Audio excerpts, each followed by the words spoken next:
अस्सलाम वालेकुम।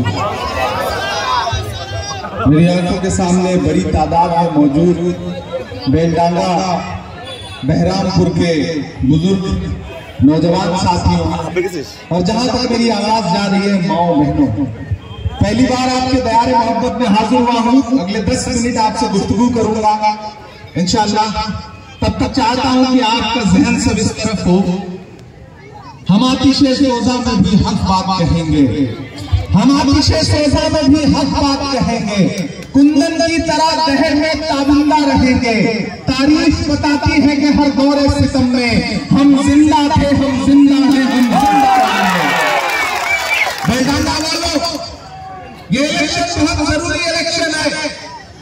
आपको जब ईवीएम के बूथ पर जाना है और न सिर्फ बहरामपुर के मुस्तकबिल का फैसला करना है बल्कि हिंदुस्तान के मुस्तकबिल का भी फैसला करना है। यहाँ तमाम बैठे हैं, तमाम नौजवान हैं, माएँ बहने हैं। मैं सबसे मुखातिब होकर के बस आपसे ये कहना चाहता हूँ कि अधीर रंजन चौधरी आपके अपने हैं।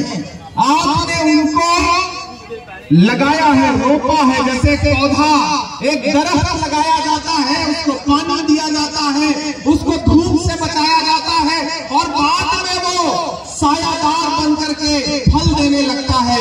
उसी तरह से अधीर रंजन चौधरी जी को पिछले 30 साल से आपने एक पौधे की तरह लगाया, पानी दिया, साये की तरह उनकी हिफाजत की और आज जब उनके फल देने का वक्त आया है तब तक साजिश करके उनको हराने की कोशिश की जा रही है। मैं आपसे ये कहना चाहता हूं मेरे भाई कि ये इलेक्शन बहुत जरूरी इलेक्शन है। एक तरफ वो ताकतें खड़ी हैं जो ये कह रहे हैं कि हमें 400 सीटें दो क्योंकि हम संविधान बदलना चाहते हैं। नरेंद्र मोदी के जितने भी साथी हैं, चाहे वो अनंत हेगड़े हो, ज्योति बिरधा हो, लल्लू सिंह हो, सब कह रहे हैं कि हमें संविधान बदलना है। और एक तरफ वो अकेला इंसान खड़ा है जिसका नाम राहुल गांधी है जो ये कह रहा है कि हम अपनी आखिरी सांस तक न तो हिंदुस्तान के संविधान को बदलने देंगे, न हिंदुस्तान की जमहूरियत पर आंच आने देंगे।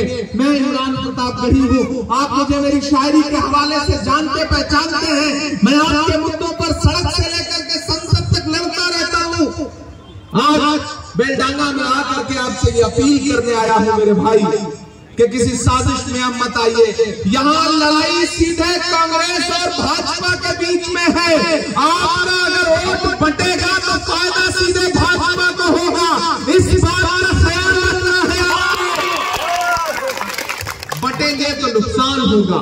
आप दानिशमंद लोग हैं, यहाँ जो बुजुर्ग बैठे हैं, सबसे मुखातिब होते हुए मैं ये बात कह रहा हूँ कि मेरे भाई इस मुल्क की इस लड़ाई में हमें राहुल गांधी को देखना है, हमें राहुल गांधी के साथ खड़ा होना है क्योंकि मैं रहा हूं राहुल गांधी के साथ। मैंने देखा है कि उस इंसान ने 4000 किलोमीटर कन्याकुमारी से कश्मीर तक कौन सी यात्रा की? भारत जोड़ो यात्रा। किस चीज के खिलाफ? नफरत के खिलाफ। नारा क्या लगाया? नफरत छोड़ो भारत जोड़ो। नारा क्या लगाया? नफरत के बाजार में मोहब्बत की दुकान खोलनी है। मुझे ये बताओ बेलडांगा वालों कि इस मुल्क में नफरत किसी से हमको आपको हमारे कपड़े हमारा लिबास देख के निशाना बना दे इसका अंदाजा नहीं है। तो नफरत का शिकार कौन है? हम हैं, आप हैं। अगर इस मुल्क से नफरत कम होगी तो फायदा किसका होगा? हमको होगा, आपको होगा। मैं चला हूँ राहुल गांधी के साथ कंधे से कंधा मिला करके कन्याकुमारी से कश्मीर तक। जब मैं राहुल जी के साथ चलता था तो मीडिया के साथी मुझसे कहते थे कि इमरान प्रतापगढ़ी आप बताएं कि आप शायर हैं, राहुल गांधी के साथ चल रहे हैं, आप क्या कहेंगे? तब मैं कहता था कि जो हर जालिम से टकराएगी वो आंधी बनाऊंगा, जो हर जालिम से टकराएगी वो आंधी बनाऊंगा। मैं अंग्रेज आए हैं, नया गांधी बनाऊंगा। मैं चला हूँ राहुल गांधी के साथ। मैं जानता हूँ यूसुफ पठान को भी, भाई है वो, लेकिन वो बड़ा सीधा साधा आदमी है। आपने उसको देखा होगा मेरे भाई को बॉलरों की गेंद पर चौका छक्का लगाते हुए। लेकिन इस देश में, इस दुनिया में सबसे तेज कौन फेंकता है आपको पता है? पूरी दुनिया में सबसे तेज फेंकने वाले का नाम पता है? नरेंद्र मोदी। अब उनकी बॉल पे चौका छक्का लगाने का काम तो सिर्फ अधीर रंजन चौधरी को ही आता है। अगर ये चाहते हो कि पार्लियामेंट में नरेंद्र मोदी जी से बिना डरे हुए उनकी आंख से आंख मिला करके सवाल करने वाले इंसान को ताकत देनी है, तो फिर अपना एक एक वोट हाथ के पंजे के सामने वाले बटन पे दबाना है, बटना नहीं है, क्योंकि यहाँ साजिश यही की गई है। और मैं तो दीदी से पूछना चाहता हूँ कि दीदी आपको कोई और नहीं मिला दादा के खिलाफ साजिश करने के लिए? गुजरातियों से मिलकर गुजरात से लेकर के आई आप किसी को, और कोई नहीं मिला। दो गुजरातियों से मिलकर आप एक और गुजराती लेकर के आई ताकि दादा के वोट काटे जा सके।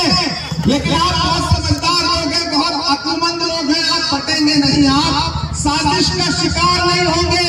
ये लड़ाई संविधान बचाने की है, ये लड़ाई भारत के आईन को बचाने की है। वो आईन जिसमें पंडित जवाहरलाल नेहरू के उसूल है, वो आईन जिसमें मौलाना आजाद के ख्वाबों की ताबीर है, वो आईन जिसमें महात्मा गांधी के सपने हैं, वो आईन जिसे बाबा साहब अम्बेडकर ने अपने खून पसीने से लिखा है, उस आईन को बचाने की जरूरत है।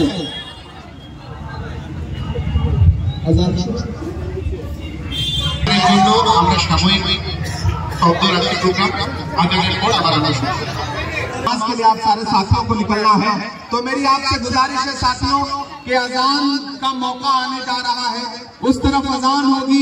इधर खड़ा होकर के बेलडांगा वालों को मैं भी सदाएं दे रहा हूं कि ये बहुत जरूरी इलेक्शन है, दायरे में सिमट के आएगा, हर रवायत से हट के आएगा। आंधियों को जरा खबर कर दो, शेर वापस पलट के आएगा। और दीदी आएगी आपके लिए, कहेंगे कि एक नंबर आप पार्लियामेंट के लिए वोट करो।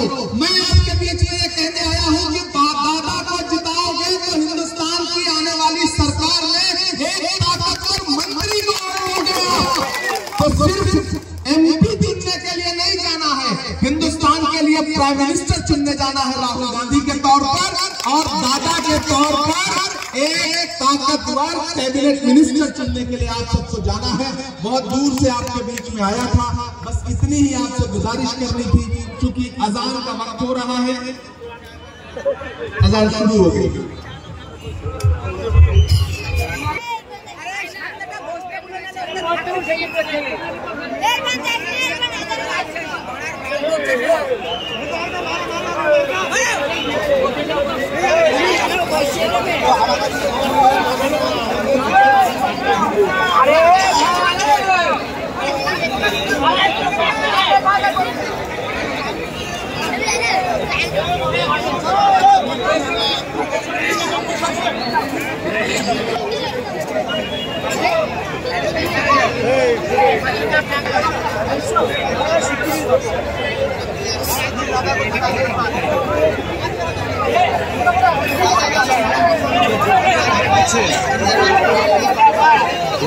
उत्तर प्रदेश